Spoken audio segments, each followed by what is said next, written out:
Hello kids, I hope you will be fine. Students, आज हम 7वीं कक्षा का लेसन नंबर 2 परमात्मा जो करता है अच्छा ही करता है रीड करेंगे।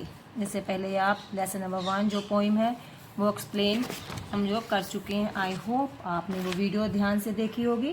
तो इस लेसन में कवि ने कहा है कि मनुष्य के जीवन में जो कुछ भी अच्छा बुरा होता है उसे दुखी या निराश नहीं होना चाहिए। उसमें कहीं ना कहीं जो अच्छाई है वो छिपी होती है। जो ईश्वर है वो सदैव हमेशा ही सही करता है। उसकी दृष्टि में सभी मनुष्य एक समान है।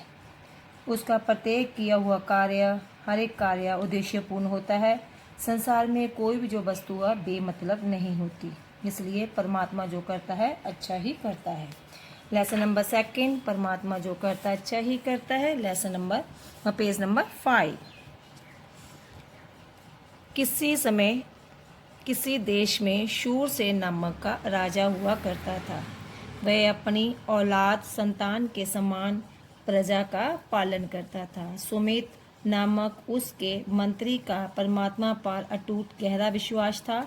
परमात्मा जो करता है अच्छा ही करता है, वह ऐसा मानता भी था और इस पर अमल भी करता था। कोई भी बुरी घटना उसको डामाडोल नहीं कर सकती थी। एक बार संजोग इत्तेफाक से राजा की उंगली पर फोड़ा निकल आया। पीड़ा से बेचैन होकर उसने मंत्री को बुला भेजा। मंत्री ने दर्द से बेहाल राजा को भी परमात्मा जो करता है अच्छा ही करता है यही शब्द कहे। राजा सोचने लगा, जय मंत्री कितना पत्थर दिल है, इस हालत में भी मुझ पर दया नहीं करता। कुछ समय बाद रोग के बढ़ जाने पर राजा की उंगली जो है गल गई। वह अपने जीवन के बारे में भी निराश हो गया। उसने फिर मंत्री को बुला भेजा। मंत्री ने इस बार भी वही पुराना विश्वास दोहराया। क्रोध गुस्से से जल बुनकर राजा ने सोचा, अरे जय दुष्ट बुरा मंत्री बहुत ही कृतज्ञ है। स्वस्थ हो जाने पर मैं अवश्य ही इसको मौत के घाट उतार दूंगा। आखिर राजा रोगहीन हो गया और पहले की तरह राजा का कामकाज करने लगा। एक दिन उसकी शिकार खेलने की इच्छा हुई, जिसके प्रबंध के लिए उसने मंत्री को कहा। मंत्री ने भी स्वामी की आज्ञा अनुसार सभी प्रबंध कर दिए। राजा घोड़े पर सवार होकर मंत्री और बहुत से सेवकों को साथ लेकर जंगल की ओर निकल पड़ा।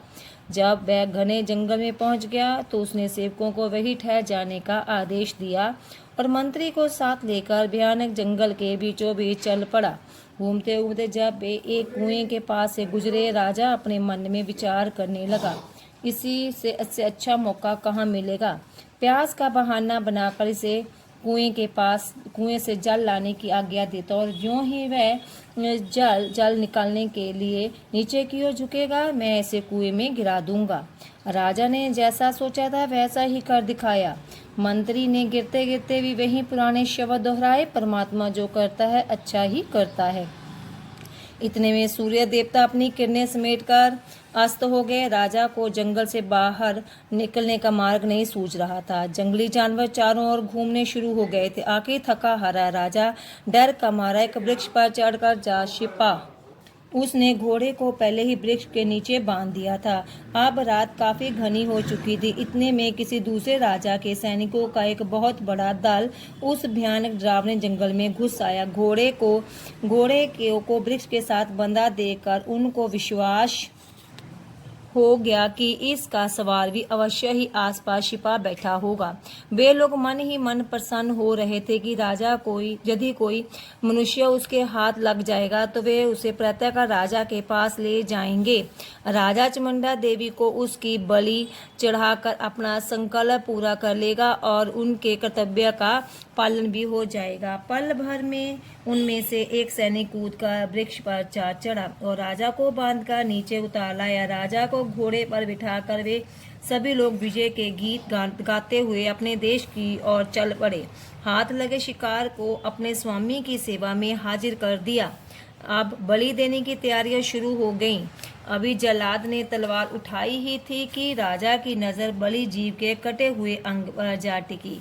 राजा हैरान होकर चिल्ला उठा, अरे पापियों, जय क्या कर डाला, तुम नहीं जानते कि अंगहीन मनुष्य की बलि नहीं दी जाती, तो हटाइए इसे यहाँ से।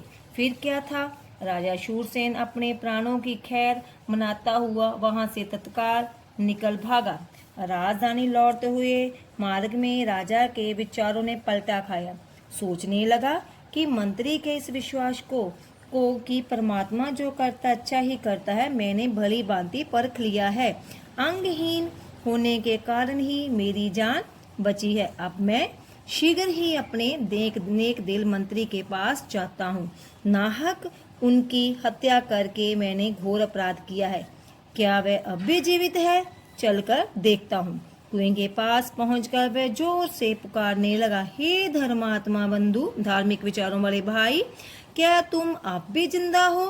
राजा के वचन सुनकर मंत्री ने दिया, राजन, मैं कुएं में मृत्यु तुल्य जीवन बिता रहा हूँ, इच्छा हो तो मुझे निकालिए। राजा ने मंत्री को कुएं से बाहर निकाला, बार बार अपना दोष स्वीकार करते हुए उससे क्षमा मांगी। मंत्री ने कहा, महाराज, परमात्मा जो करता है अच्छा ही करता है।